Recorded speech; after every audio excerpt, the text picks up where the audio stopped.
नमस्ते, मैं हूं सुरेश कुमार एकलवे और आप देख रहे हैं Hindustan news and tips. Afghanistan के मुद्दे पर पाला बदलने के बाद रूस पूरी तरह हरकत में आ गया है। उसने पंजशीर में राष्ट्रीय प्रतिरोध मोर्चा को सपोर्ट करने के लिए तजाकिस्तान के थ्रू 12 बख्तरबंद वाहन और सैन्य उपकरणों की एक खेप भेजी है। इसके अलावा इस साल के अंत तक 30 अत्याधुनिक टैंक तजाकिस्तान के ठिकाने पर भेजने का ऐलान किया है। कहा जा रहा है कि तालिबान की नई सरकार में ताजिक समुदाय की भागीदारी नहीं होने और पंजशीर में पाकिस्तान द्वारा ताजिकों पर हमले से ताजिकिस्तान भड़का हुआ है। पिछले दिनों जिन अज्ञात विमानों ने तालिबान पर हवाई हमले किए थे, उनके पीछे भी ताजिकिस्तान का हाथ बताया जा रहा है। ऐसे में रूस और ताजिकिस्तान का एनआरएफ की मदद में आना इस इलाके में जंग को और खतरनाक बना सकता है। दरअसल रूस को डर सता रहा है कि तालिबानी आतंकी ताजिकिस्तान के रास्ते चेचन्या जैसे अशांत इलाके में घुस सकते हैं और वहां पर हिंसा भी भड़का सकते हैं। यही नहीं, तालिबान के कब्जे के बाद उसका असर पूरे मध्य एशिया पर भी पड़ सकता है।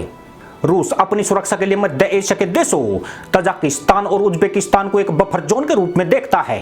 भारत और रूस तालिबान के मुद्दे पर अब एक मंच पर आते हुए दिख रहे हैं। रूसी एनएस निकोलाई पेट्रोसोव की भारत के राष्ट्रीय सुरक्षा सलाहकार अजीत डोभाल से मुलाकात का असर दोनों देशों के संबंधों पर दिखने लगा है। इसी के बाद रूस ने एक सख्त कदम उठाते हुए तालिबान के सरकार बनाने के कार्यक्रम के न्योते को भी ठुकरा दिया है। उधर भारत के मित्र ताजिकिस्तान ने भी तालिबान और पाकिस्तान के खिलाफ मोर्चा खोल दिया है। ताजिकिस्तान की अफगानिस्तान से करीब 1344 किलोमीटर लंबी सीमा जुड़ी है। इनमें से ज्यादातर पहाड़ी सीमा लगती है। ताजिकिस्तान ने बिना पाकिस्तान का नाम लिए कहा है कि पंजशीर में तीसरे देश ने तालिबान को हमला करने में मदद की है, जो ताजिकिस्तान को बिल्कुल बर्दाश्त नहीं है। ऐसे में रूस द्वारा अपने सबसे बड़े सैन्य ठिकाने पर नए हथियार भेजने ने कई अटकलों को तेज कर दिया है। इस वक्त पंजशीर घाटी में एनआरएफ और तालिबान के बीच जबरदस्त लड़ाई चल रही है। तालिबान ने पाकिस्तान की मदद से 60% हिस्से पर कब्जा करने का दावा किया है। राष्ट्रीय प्रतिरोध मोर्चा या तालिबान को कड़ी टक्कर दे रहा है। एनआरएफ का नेतृत्व कर रहे अहमद शाह मसूद के बेटे अहमद मसूद ने दुनिया से मदद की अपील की थी। पंजशीर घाटी में ताजिक समुदाय की 80% से ज्यादा आबादी रहती है। ताजिकिस्तान से उनका पुराना आत्मीय रिश्ता रहा है। घाटी की सीमाएं भी ताजिकिस्तान से लगती है। बताया जाता है कि इस सीमा से एनआरएफ की मदद के लिए ताजिकिस्तान हथियार और गोला बारूद भेज रहा है।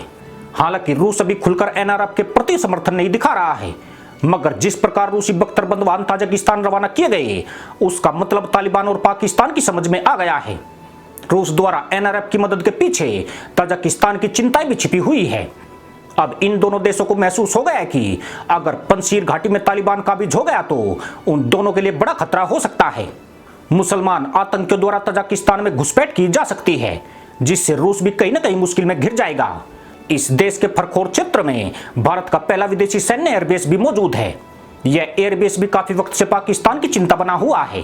तालिबान के बढ़ते कदमों को रोकने में एनआरएफ के लड़ाके बड़ी भूमिका निभा सकते हैं। वे लगातार तालिबान को चुनौती दे रहे हैं। यही वजह है कि रूस ने एनआरएफ पर दांव लगा दिया है। अगर इन लड़ाकों को पर्याप्त आर्थिक और सैन्य मदद मिलती है तो यह तालिबान को उसी के अंदाज में जवाब दे सकते हैं। खुद अहमद मसूद ने भी स्वीकार किया है कि उन्हें विदेशी मदद मिली है। हालांकि उन्होंने यह स्पष्ट नहीं किया है कि ये मददगार कौन है, पर अब मददगारों के चेहरे पर बड़ा नकाब हटने लगा है। इससे न सिर्फ तालिबान की चिंता बढ़ी है, बल्कि पाकिस्तान के होश भी फाख्ता हो गए हैं। रूस जैसी महाशक्ति से मुकाबला करना छुतंतर पाकिस्तान के बूते की बात नहीं है।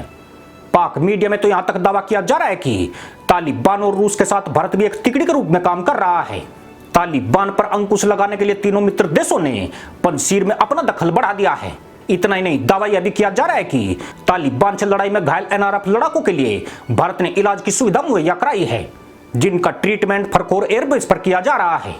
हालांकि हिंदुस्तान न्यूज एंड टिप्स ऐसे दावों की पुष्टि नहीं करता है, पर इतना तो तय है कि पंजशीर अब एनआरएफ की आवश्यकता न होकर इंटरनेशनल एंट्री का गढ़ बन रहा है, जहां तालिबान और आतंकवाद विरोधी देश इस बहाने ही सही पर एकजुट हो रहे हैं। इस इलाके पर पाकिस्तान के हमले से ईरान भी गुस्से में है। उसने भी पाकिस्तान को कड़ी फटकार लगाई है। साथ ही पाकिस्तान को चेतावनी देते हुए कहा है कि वे अंतर्राष्ट्रीय नियम कानूनों का पालन करना सीखे।